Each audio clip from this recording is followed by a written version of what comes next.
Itu kalau settingan, mereka itu tidak akan mungkin dapat menceritakan itu selancar itu. Iya. Juga kan dari rata-rata yang diceritakan antara kesinambungannya itu kan nyambung. Sinkron ya. Sinkron. Padahal mereka itu tidak saling kenal gitu Tidak ya. saling.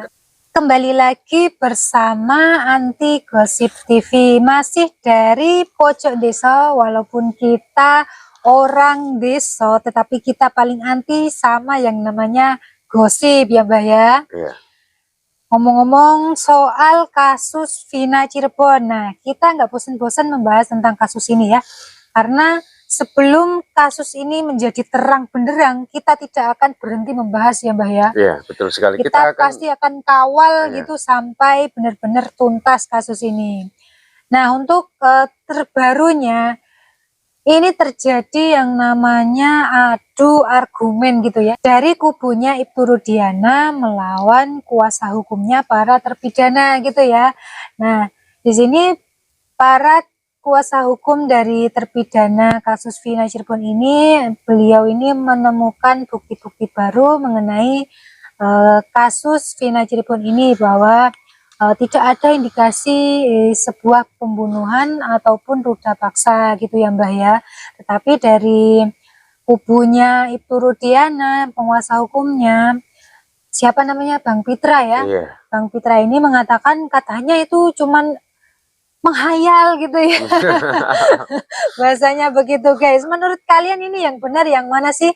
Jadi pusing gak sih? Silakan tulis di kolom komentar. Kalau menurut Mbahnya ini yang benar yang mana Mbah? Kalau menghayal itu ya kayak kita menghayal masa depan mungkin ya. Menghayal kok untuk satu tujuan kasus, apalagi saksi lagi kan. Kalau saksi menghayal itu sepertinya nggak mungkin sekali.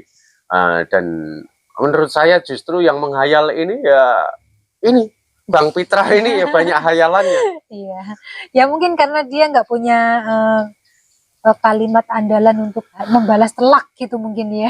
Begini, menurut saya dia itu terlalu banyak menyalahkan dari seluruh saksi-saksi. Iya. Dan dianggapnya bahwa itu asal ngomong, asal bicara, ya, asal bunyi.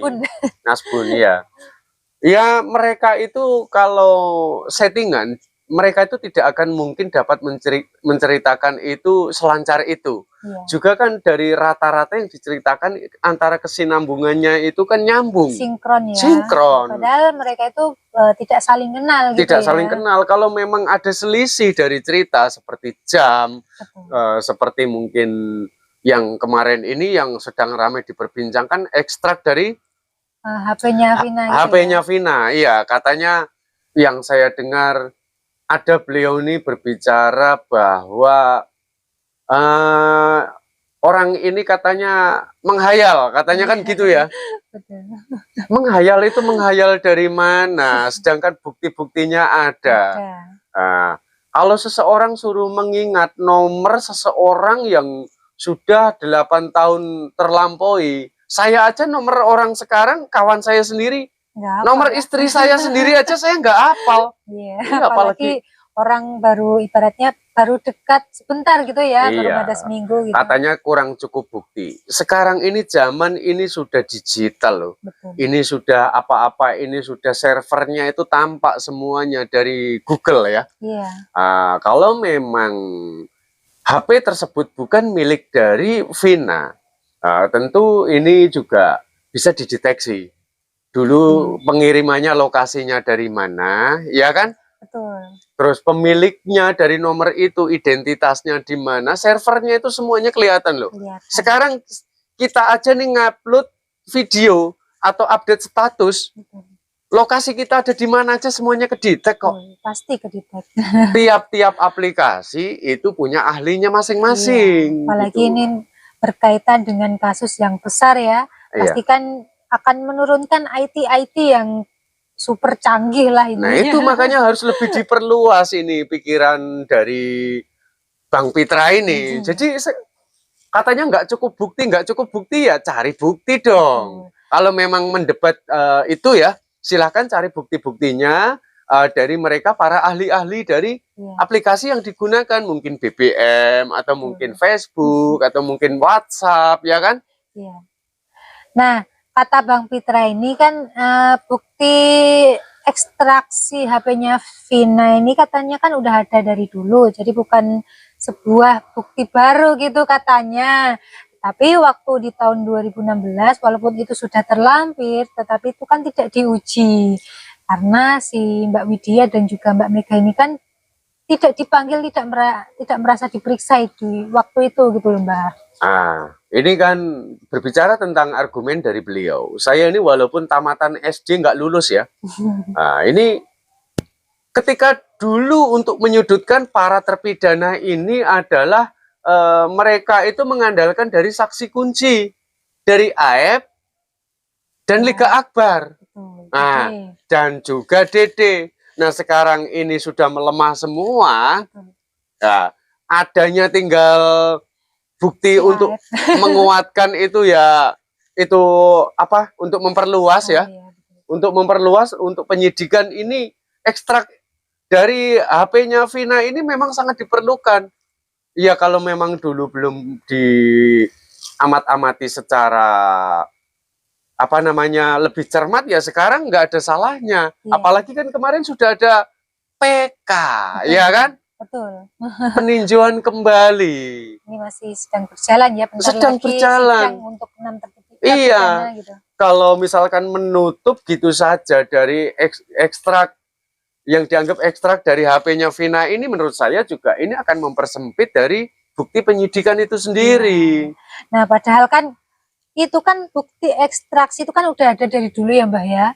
Dan masih diketemukan pukul 22:14 ini masih berkomunikasi.